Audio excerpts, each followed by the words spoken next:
Baik, Bismillahirrahmanirrahim. Assalamualaikum warahmatullahi wabarakatuh. Kami dari kelompok 1 yang beranggotakan Arsya Triananda, Khairiyah, Salsabila Safat, saya sendiri Suci Ramadanti, dan Wulan. Kami akan mempresentasikan tentang analisis SWOT dari studi kelayakan yang masing-masing sudah kami kerjakan untuk pemenuhan ujian akhir semester ganjil pada mata kuliah perencanaan dan pengembangan destinasi wisata. Untuk presentasi pertama akan dilakukan oleh Saudara Arsya Triananda. Kepada Saudara Arsya Triananda dipersilakan. Baik, terima kasih Suci. Perkenalkan, saya Arsya Triananda. Pada kesempatan kali ini saya akan menjelaskan mengenai analisis SWOT pada wisata Agro Baru 2, guna melengkapi ulangan akhir semester mata kuliah perencanaan dan pengembangan destinasi pariwisata.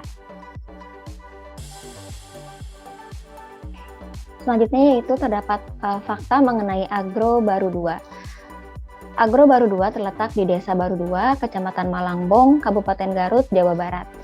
Daya tarik wisata pada wisata Agro Baru 2 yaitu keindahan alam, perkebunan stroberi, dan perkebunan sayuran. Manfaat Agro Baru 2 yaitu sebagai objek wisata dengan tujuan untuk memperluas pengetahuan, pengalaman, dan hubungan wisata di bidang pertanian. Kondisi sarana dan prasarana yaitu memiliki aksesibilitas yang memadai, terdapat fasilitas perbankan, dan pusat informasi. Selanjutnya terdapat strength atau kekuatan. Kawasan agrowisata Baru 2 termasuk ke dalam kawasan strategi pariwisata Kabupaten Garut Utara dengan arah pengembangan usaha wisatanya dari wisata budaya, wisata situ, serta usaha jasa makanan dan minuman. Lalu memiliki lokasi yang strategis dan mudah dijangkau hanya 1 jam dari Terminal Garut. Kemudian memiliki sumber daya lahan yang cukup luas dengan agroklimat yang sesuai pertanian yang akan dijadikan komoditi unggulan. Kemudian memiliki prasarana dan infrastruktur yang memadai untuk mendukung pengembangan sistem dan usaha wisata agro. Kemudian memiliki sumber daya manusia yang berkemampuan dan berpotensi untuk pengembangan kawasan wisata agro. Lalu mempunyai dukungan upaya-upaya konservasi alam dan kelestarian lingkungan hidup bagi kelestarian sumber daya alam, kelestarian sosial, budaya maupun ekosistem secara keseluruhan. Selanjutnya terdapat weakness atau kelemahan, kurangnya teknis teknologi untuk kemudahan pekerja pertanian, kurangnya aspek pembangunan di Kabupaten Garut, terutama fasilitas pengadaan atau pengelolaan hasil pertanian, kurangnya transportasi moda darat untuk para buruh petani di Agro Baru 2, masih kurangnya akomodasi atau restoran di sekitaran daerah kawasan Baru 2, promosi dan pemasaran kawasan masih kurang optimal. Lalu, kurangnya dukungan permodalan dari pemerintah. Selanjutnya terdapat opportunity, yaitu kawasan wisata agro ini memberikan dampak terhadap penciptaan lapangan kerja baru, serta peningkatan pendapatan masyarakat sekitar. Peluang untuk menjadi wisata berkelanjutan, lalu mampu mendukung upaya-upaya konservasi alam, dan kelestarian lingkungan hidup bagi kelestarian sumber daya alam. Yang terakhir terdapat threat atau ancaman, kurangnya minat wisatawan terhadap wisata agro, lalu terjadinya bencana alam karena agrowisata Baru 2 ini merupakan daerah pergunungan dengan ketinggian antara 950 sampai dengan 1.200 mdpl. Lalu terdapatnya wisata agro lain yang lebih inovatif dan menarik. Dan dapat disimpulkan, pengembangan kawasan wisata agro dilindungi lokasi pariwisata Desa Baru 2 sebagai salah satu daerah yang layak dikembangkan karena memiliki banyak potensi untuk menarik perhatian wisatawan. Sekian presentasi dari saya. Mohon maaf apabila terdapat kesalahan. Untuk selanjutnya akan dilanjutkan oleh Saudara Khairiyah. Terima kasih. Assalamualaikum warahmatullahi wabarakatuh. Perkenalkan saya Khairiyah. Pada kesempatan kali ini saya akan mempresentasikan mengenai SWOT Analysis of Taman Mini Indonesia Indah Tourism Destination.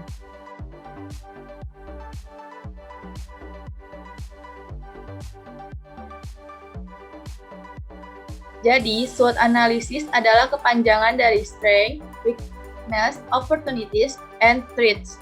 Analisis SWOT adalah teknik perencanaan strategi untuk bisnis atau suatu proyek.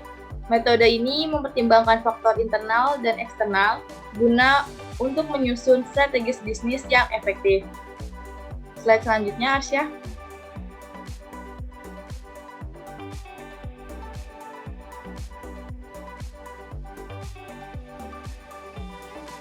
Untuk strength dan kekuatan, suatu keunggulan sumber daya, keterampilan, atau kemampuan lainnya yang dimiliki oleh destinasi Taman Mini Indonesia Indah.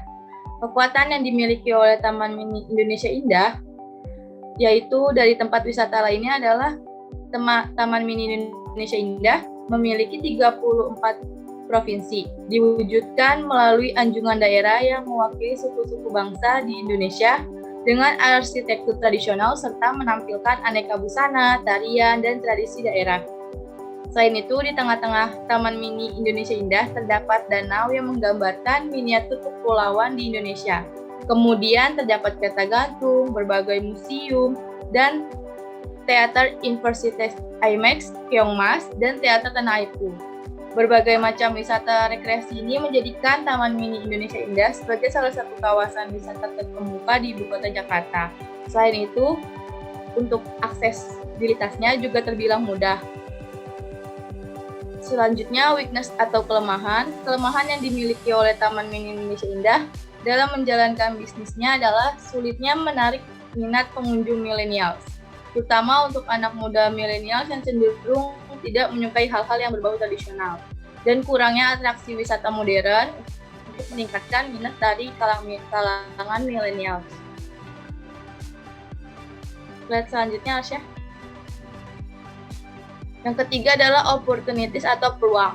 Taman Mini Indonesia Indah merupakan salah satu kawasan wisata edukasi yang memiliki berbagai objek wisata, terutama gambaran Indonesia dalam bentuk anjungan yang terdiri dari 34 provinsi yang tentunya tidak dimiliki oleh tempat wisata lainnya. Hal ini membuat Taman Mini Indonesia Indah lebih unggul dari tempat wisata lainnya, terutama untuk wisata edukasi bagi anak-anak supaya mereka dapat mengetahui apa saja potensi yang dimiliki oleh Indonesia melalui objek-objek wisata yang ada di dalam Taman Mini Indonesia Indah. Next, selanjutnya. Untuk threat atau ancaman. Ancaman untuk Taman Mini Indonesia Indah adalah banyaknya destinasi wisata edukasi baru yang lebih menarik dan seru dengan interior terkini yang membuat anak milenial tertarik untuk datang berkunjung. Slide selanjutnya, Arsya. Conclusion from the result of SWOT analysis, destinasi wisata Taman Mini Indonesia Indah memiliki nilai tinggi untuk terus melakukan pengembangan wisata.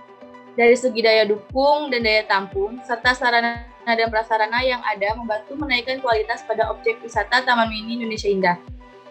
Untuk jangka panjang ke depannya, Taman Mini Indonesia Indah mampu bersaing dengan destinasi wisata lain yang ada di Jakarta. Untuk sistem pemasarannya sendiri sudah cukup bagus dengan mengikuti perkembangan teknologi melalui media sosial dan juga pemasaran onsite dengan mengadakan event-event rutin bulanan dan juga tahunan. Sekian presentasi dari saya. Selanjutnya akan saya serahkan kepada teman saya, Suci Ramadanti.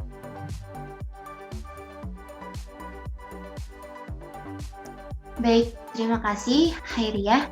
Assalamualaikum warahmatullahi wabarakatuh. Saya Suci Ramadanti akan mempresentasikan mengenai analisis SWOT dari Feasibility Study atau studi kelayakan pada kawasan Danau Toba yang sudah saya kumpulkan untuk memenuhi tugas 2 mata kuliah perencanaan dan pengembangan destinasi wisata.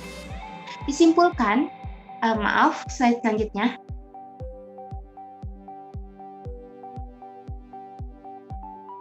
Disimpulkan bahwa Danau Toba termasuk layak untuk direncanakan pengembangan destinasinya. Dapat dilihat pada studi kelayakan kawasan Danau Toba bahwa masih ada kekurangan pada kawasan pariwisata Danau Toba seperti sarana olahraga, sarana ibadah, sarana keamanan, perbankan, telekomunikasi, serta transportasi lokal. Apalagi jika dilihat dari destinasi Danau Toba yang kerap akan dijadikan destinasi super prioritas, pastinya nanti akan banyak wisatawan yang datang untuk berwisata. Maka aspek-aspek tersebut harus segera direncanakan pengembangannya. Dan maka dari itu, saat sudah banyak wisatawan mancanegara datang untuk berkunjung atau berwisata, kawasan Danau Toba sudah harus siap dengan segala aksesibilitas, amenitas, sarana dan prasarana, serta fasilitas pendukung untuk memudahkan wisatawan dalam memenuhi kebutuhan. Slide selanjutnya. Seperti yang kita ketahui secara umum, analisis SWOT adalah analisis atas komponen di dalam objek analisa yang meliputi strength atau kekuatan, weakness atau kelemahan, opportunity atau peluang, dan threat atau ancaman. Selanjutnya, analisis SWOT pada kawasan destinasi Danau Toba. Yang pertama yaitu ada strength atau kekuatan yang dimiliki oleh kawasan destinasi Danau Toba. Yang pertama yaitu wisatawan dapat menikmati panorama yang indah. Yang kedua, banyaknya daya tarik wisata yang bisa dinikmati wisatawan. Yang ketiga yaitu adanya lokasi trekking, hiking, dan para layang. Yang keempat yaitu lokasi destinasi wisata yang nyaman dan asri. Lalu yang kelima, terdapat potensi flora dan fauna. Lalu yang keenam, terdapat daya tarik kawasan yang diminati oleh wisatawan dari segala umur. Yang ketujuh, potensi objek wisata yang menantang bagi pengunjung atau wisatawan. Selanjutnya yaitu terdapat weakness atau kelemahan yang dimiliki oleh kawasan Danau Toba. Yang pertama yaitu pemasaran destinasi wisata yang belum optimal. Lalu yang kedua, lembaga pemerintah yang belum fokus dalam pengembangan kawasan destinasi wisata. Yang ketiga yaitu pengelolaan yang belum optimal. Yang keempat yaitu masih kurangnya dukungan masyarakat lokal. Yang kelima yaitu kurangnya pengadaan fasilitas pendukung seperti sarana ibadah dan telekomunikasi yang sudah dijelaskan pada studi kelayakan kawasan Danau Toba. Yang keenam yaitu kurangnya aksesibilitas dan transportasi. Yang ketujuh yaitu tingkat pelayanan wisata kepada wisatawan yang belum optimal, seperti kurangnya merchant karena kebanyakan dari penjual barang banyak yang melayani tidak menggunakan transaksi kartu, karena mereka masih menggunakan sistem jual beli secara tunai. Selanjutnya yaitu terdapat opportunity atau peluang yang dimiliki pada kawasan Danau Toba. Yang pertama yaitu menjadi objek kunjungan wisata bagi wisatawan dari berbagai kalangan. Yang kedua yaitu menjadi lokasi penelitian terkait perairan, kehutanan, flora, dan fauna. Yang ketiga yaitu berpeluang ditingkatkan sebagai wisata minat khusus. Yang keempat yaitu seperti yang dijelaskan pada studi kelayakan kawasan Danau Toba, dengan adanya Google Street View yang bisa dimanfaatkan dalam kemajuan UMKM dapat meningkatkan pendapatan masyarakat dan pemerintah. Yang kelima, dengan adanya daya tarik atau atraksi wisata yang cukup banyak pada kawasan Danau Toba dapat menciptakan lapangan kerja bagi masyarakat. Lalu yang keenam, dengan adanya potensi wisata yang menantang berpeluang untuk meningkatkan jumlah pengunjung atau wisatawan. Selanjutnya, yang terakhir yaitu ada threat atau ancaman yang dimiliki pada kawasan Danau Toba. Seperti yang kita tahu, kawasan Danau Toba itu masih banyak dikelilingi hutan dan perairan. Ancaman yang ditakutkan akan terjadi yaitu adanya perburuan liar di kawasan. Yang kedua adanya perambahan dan penebangan liar. Yang ketiga yaitu adanya pemancingan ilegal. Yang keempat yaitu tidak adanya penyuluhan kepada masyarakat terkait kawasan destinasi. Yang kelima yaitu masih kurangnya minat wisatawan. Yang keenam yaitu pengelolaan kawasan wisata dan tingkat pelayanan yang masih kurang baik. Yang ketujuh yaitu terdapat satu lokasi wilayah di kawasan Danau Toba yang lebih menonjol seperti Pulau Samosir dan Pulau Parapat. Dari analisis SWOT tersebut dapat disimpulkan bahwa kawasan Danau Toba sangat layak untuk direncanakan pengembangannya terkait aspek-aspek yang sudah disampaikan. Sekian presentasi dari saya, terima kasih. Untuk presentasi selanjutnya akan dilakukan oleh Saudari Wulan. Pada Saudari Wulan dipersilakan.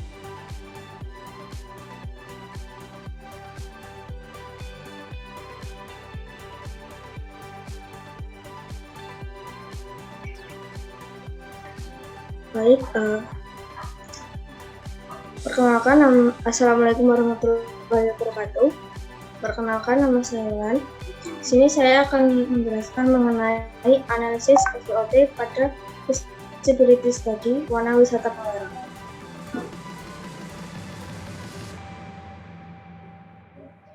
Untuk analisis SWOT sendiri terdiri dari strength, kekuatan, weakness, kelemahan, opportunity atau peluang, dan threats atau ancaman.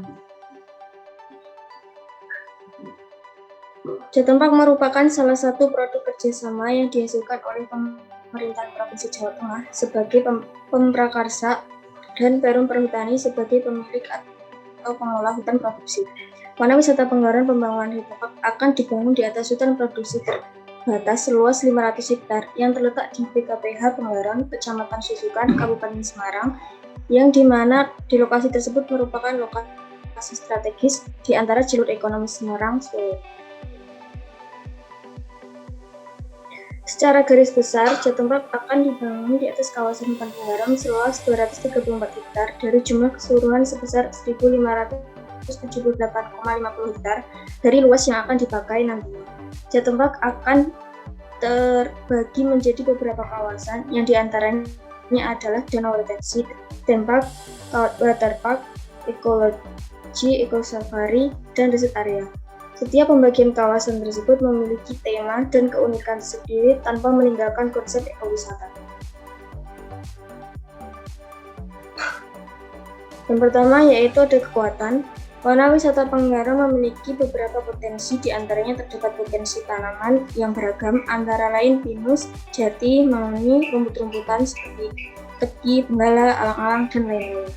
Terdapat beberapa macam fauna yang sangat beragam, serta sebagai jalur migrasi burung dengan beberapa spesies yang menarik seperti merak hijau, elang ular bido, kedalan birah, kedalan kembang, dan beberapa raptor migran. Yang terakhir yaitu dapat digunakan sebagai arena wisata antara lain wisata alam untuk jalur trek mobil dan motor, arena bermain, dan lain-lain.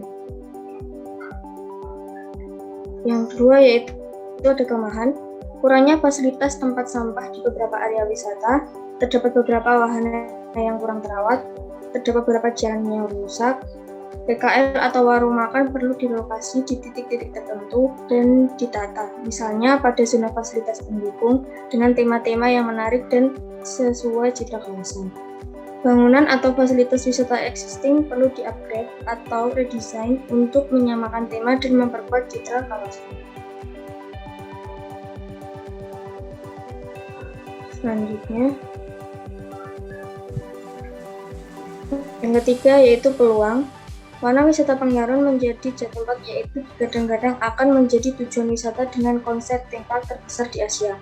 Pembangunan Jatempak itu sendiri menghubungkan konsep conservation dan leisure, di mana pada konsep tersebut Jatempak akan dibangun sebagai destinasi wisata theme park tanpa mengganggu dan merusak alam hutan Penggaran. Warna wisata Penggaran di Kabupaten Semarang direncanakan akan menjadi suatu ikon pariwisata di Jawa Tengah setelah Candi Borobudur dengan konsep conservation and leisure, yaitu rekreasi eduktif untuk meningkatkan daya tarik wisata serta perekonomian Jawa Tengah, khususnya Kabupaten Semarang. Selain itu, pembangunan Jatempak itu sendiri akan menguntungkan kedua belah pihak yang bekerja sama dari segi finansial, yaitu Pemprov Jawa Tengah dan Perum Perhutani. Yang terakhir yaitu ada ancaman.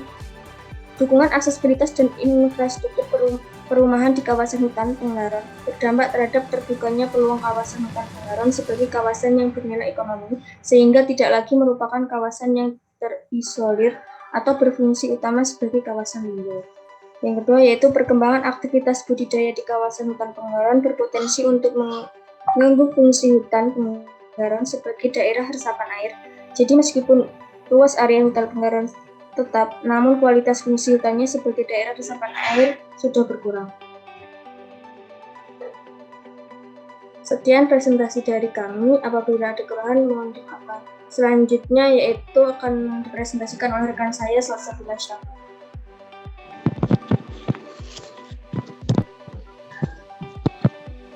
Assalamualaikum warahmatullahi wabarakatuh. Perkenalkan, perkenalkan nama saya Salsabila Safa. Pada kesempatan kali ini saya akan menjelaskan tentang feasibility study pengembangan destinasi di Warna Wisata Kartini Mantingan.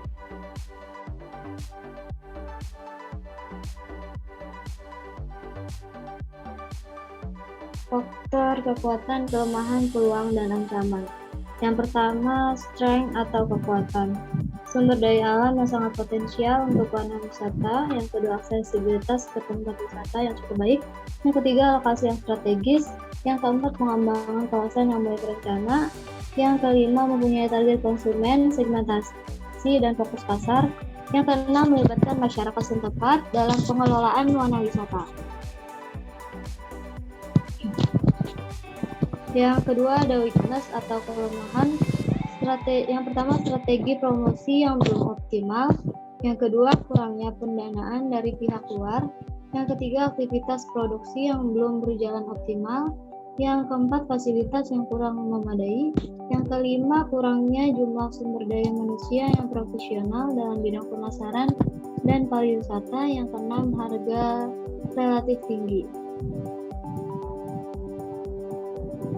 Yang ketiga ada opportunity atau peluang. Yang pertama, tren konsumsi wisata atau back to nature yang meningkat. Yang kedua, budaya, adanya nilai sejarah Raden Ajeng Kartini Mantingan. Yang ketiga, pesatnya perkembangan teknologi informasi. Yang keempat, usaha masyarakat sekitar yang menjual ciri khas daerah wisata. Yang kelima, bertambahnya jumlah penduduk.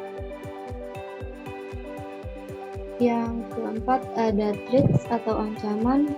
Yang pertama, brand image dari pesaing yang sangat kuat. Yang kedua, persaingan dalam industri wisata yang kuat. Yang ketiga, pemerintah Kabupaten Rembang yang belum sepenuhnya mendukung pihak pengelola. Yang keempat, pendapatan masyarakat relatif rendah. Dan yang kelima, kerusakan lingkungan yang diakibatkan oleh aktivitas manusia. Kesimpulannya yaitu strategi yang tepat untuk dilakukan penetrasi pasar dan pengembangan produk.